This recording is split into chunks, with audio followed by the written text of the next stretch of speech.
dear beloved, Boss Mike, Cervera.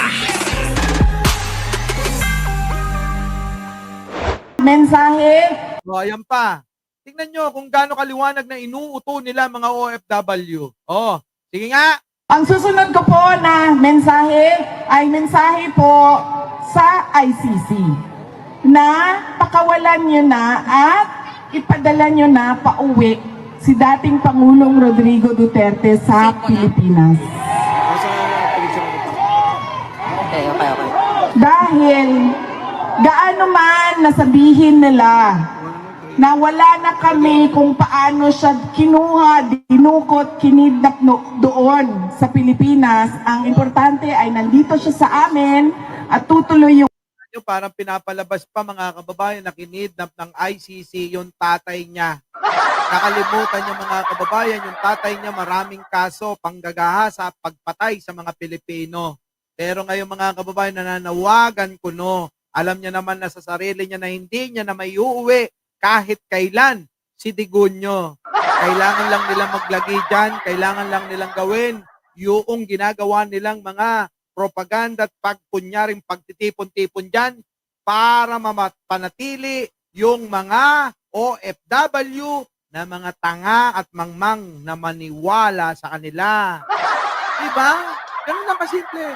Oo, yung mga naniniwala po na may babalik pa si Digong, ako na ho nagsasabi, hindi na nila magagawa kahit na sabay-sabay kayo dyan sa dahig, maghubot-hubad sa harapan ng ICC, hindi nyo na mapapauwi ng buhay si Digong. Tandaan nyo yan. Kahit maging presidente pa yung luka-luka na yan, hindi nyo na mapapauwi si Digong ng buhay. Di ba, mga kababayan? Sakit sa ulo ng mga yan. Di ba? Mga tuloy. Pero yun mo, pagbintangan pa yung ICC, na kinidnap, paano pa makakauwi yan? Ano si Butay eh? Ang paglilitis ay dapat hindi ganon. Dahil, di ba, sila yung nagsasabi, lahat may human rights. Kita nyo mga kababayan yung pagpapaliwanag malayong-malayo kay Pangulong Bongbong. Kapag ka nagpaliwanag si Pangulong Bongbong mula sa pinakababa hanggang pinakamataas na kakayanang umunawa ng mga tao, mauunawaan. Pero eto mga kababayan, hindi mauunawaan ng mga matatalinong tao. Yung paliwanag nito, pang mga bobo. Kaya mga kababayan, sino pinaliliwanagan ni Sara Buday? Yung mga bobo at mga tatanga-tangang mga Pilipino na mga iilan na nandiyan. Ano lang yan? So dapat ibigay din nila yung human right ni dating Pangulong Rodrigo Duterte. Kita nyo, human rights ang hiling nila. Bakit? Eto na naman tayo. Anong karapatan ninyo? Sasabihin ko na naman. Anong karapatan ninyong hingin? Yung pinagkait nyo naman sa napakaraming Pilipino na pinagkaitan nyo ng human rights, bagkos hindi nyo nga kinulong, pinatay ng tatay mo. Di po ba mga kababayan? Yan ang problema. Sa kanila pwede human rights. Sa ibang tao, sa maliliit, sa mga mahihirap, sa kayang-kaya nila, walang human rights. Tukin ng buhay yan. Saan kayo nakakita ng ganyan? Saan kayo nakakita? Kasi bakit? Yung mga OFW na tatanga-tanga, mababaw lang mag-isip yan. Bakit? Okay lang daw. Dahil yung mga pinatay naman, mahihirap lang na adik. Ganyan mag-isip yung mga tatanga-tangang mga OFW. Ulitin ko, sa mga sinasabi ko, para to sa mga DDS na OFW. Kaya nga ulitin ko ulit, itong channel na to para sa mga tatanga-tangang mga DDS eh. Diba? Yan ang sinasabi ko, kita nyo. Sa pagpapaliwanag pa lang, sablay na. Eto ba ang ihaharap nyo sa mga ginagawa ni Pangulong Bongbong Marcos na pag may mensahe sa mga kamiting niyang taga-ibang lahi? Malayo. Balik sa Pilipinas at i-check ng ating mga lokal na korte kung karapat-dapat ba na siya ay ipadala dito sa The Hague. Kita nyo, paulit-ulit na lang yung sinasabi. Nandyan na nga di labanan nyo na lang. Bakit ba? Ano ba kinakatakot ninyo? Balik natin sa kanila. Ano ba yung kinakatakot nyo sa ICC? Kung wala naman palang kasalanan si Digong, wala kayong dapat katakutan. Hayaan yung gumulong ang proseso ng batas dyan. Di ba? Sabi ni Roque, hindi kami makakakuha ng tama at maayos na batas dyan sa Pilipinas. O di tama lang na si Digong dyan litisin sa ICC para hindi yung may masasabi pa kayo na hindi kayo makakakuha ng patas na batas sa Pilipinas. Ayun na. Pabor na nga sa inyo yun. Yan na litisin. Di ba mga kababayan? Yan na litisin. Ayun naman, kapag kapaboran ninyo, may proseso ng batas sa Pilipinas. Kapag hindi pabor, hindi kami makakakuha ng patas na laban sa Pilipinas. O saan lalagay si Pangulo uli? Ito problema sa mga DDS. Walang pagkakalagyan si Pangulo. Kaya nga sabi ng pare mga kababayan, alam nyo, oo, si Tagle, narinig ko, akmang-akma ito kay Pangulo Pag-asa sa Diyos, hindi maninira at mananakit ng kapwa at hindi magbubuwis ng buhay ng iba. Correct. Kasi nakakapit sila sa Diyos. Kapag merong tao na parang bully, alam nyo yung taong yan, desperado. Nananakot lang yan, pero siya ang unang takot. Duwag.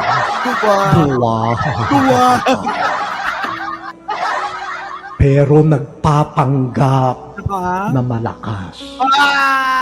Pero bula lang yan.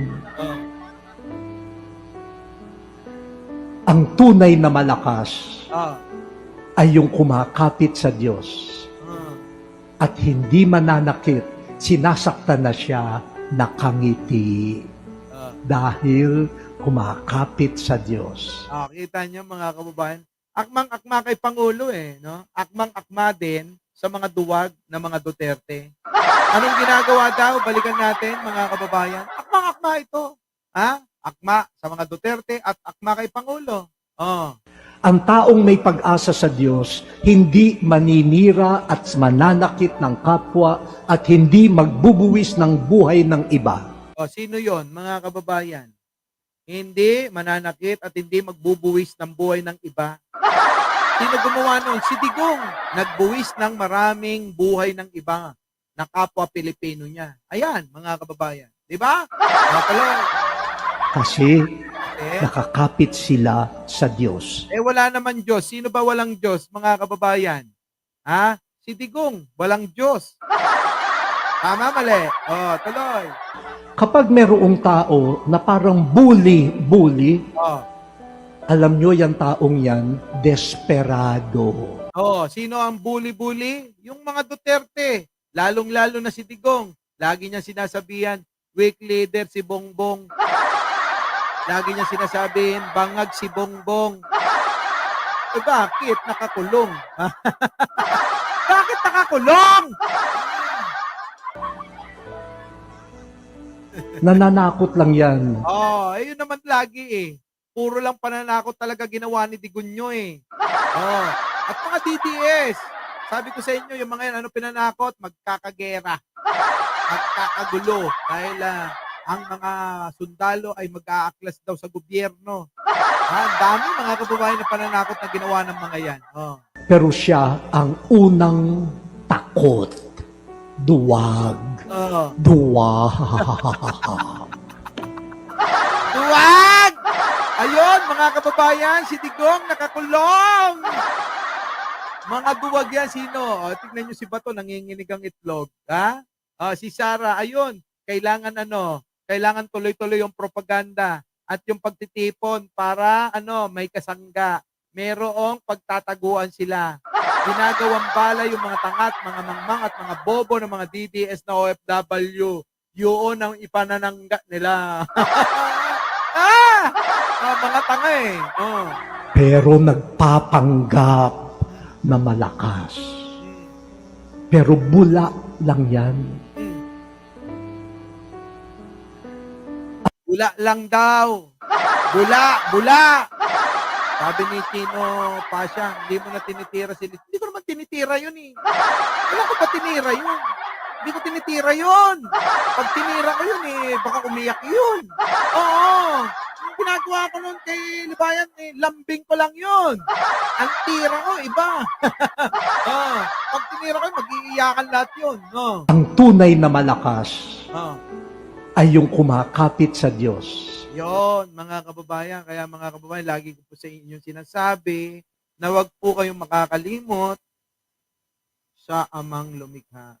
Kaya nga mga kababayan lagi kong may cross.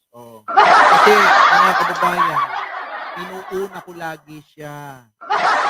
Sa lahat ng ginagawa ko, kasama ko siya. Si Digong ang kasama niya. Itong sila, kampo ni Duterte, ang kasama nila, si Lucifer. Di ba?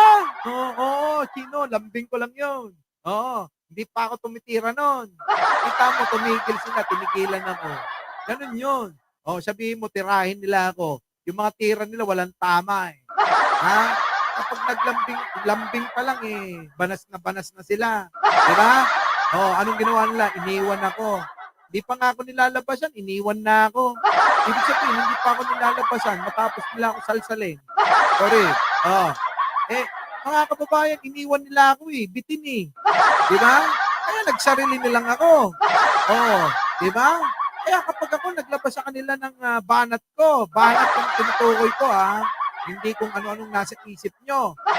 Di ba? Ayun, natakot. Nagsitakbuhan. Kung sino-sino na lang yung mga pinupun at mga binabanatan nila. Diba? Takot lahat sa akin yung mga yan. Tuloy. At hindi mananakit, sinasaktan na siya, nakangiti. Kita nyo mga kababayan, si Pangulong Bongbong Marcos, sinasaktan na, nakangiti pa rin siya. Diba? Galing, diba? So alam nyo na kung sino ba talaga ang para sa Diyos at para kay Lucifer. Maliwanag sa paliwanag ni Kardinal na ang taong kahit anong sakmal, kahit anong pananakit, kahit anong paninira, nakangiti pa rin siya. Sino yun? Si Pangulong Bongbong Marcos. Pero yung mga taong walang Diyos, mahilig daw silang manakot ng manakot. Sino yun? Di yung kampo ni Digong. Di ba? Yan yun, mga kababayan. Ako, haba na ng oras natin. Babalik po tayo at pasensya na kayo mukhang na-enjoy ko at na-miss ko yung mag-live dito sa studio. So mga kababayan, kita po tayo uli. Kita po tayo uli sa susunod na ating live. Opo, medyo hahabol tayo sapagkat talagang nawala na yung algorithm natin. Okay lang yan. Ang sa akin lang mga kababayan, may 10, okay na yan. Meron akong kakwentuhan sa channel ko, okay na yan. Nandyan yung ating mga moderator, okay na yan. Pero sana naman, mamaya ipapacheck ko. Kapag ka may mga na-block dito, kapag ka may mga sorry kayo. Lahat kayo, tanggal uli yung mga jacket nyo. So mga kababayan, hanggang dito na lang. At kita po tayo mamayang hapon. Mamayang gabi siguro. At muli, maraming salamat sa inyong pagsama. Sa ating talakayan. At syempre, ako po, muli ang inyong lingkod, Mike Cervera po. Lagi nagsasabi, mahalin natin ang ating kapwa, ipagdasal po natin lagi ang ating bansa. Magandang umaga, magandang hapon at magandang gabi. Sa mandako ng mundo, naroon kayo. Syempre, magandang buhay na rin para sa ating lahat. Maraming salamat po. Our beloved Boss Mike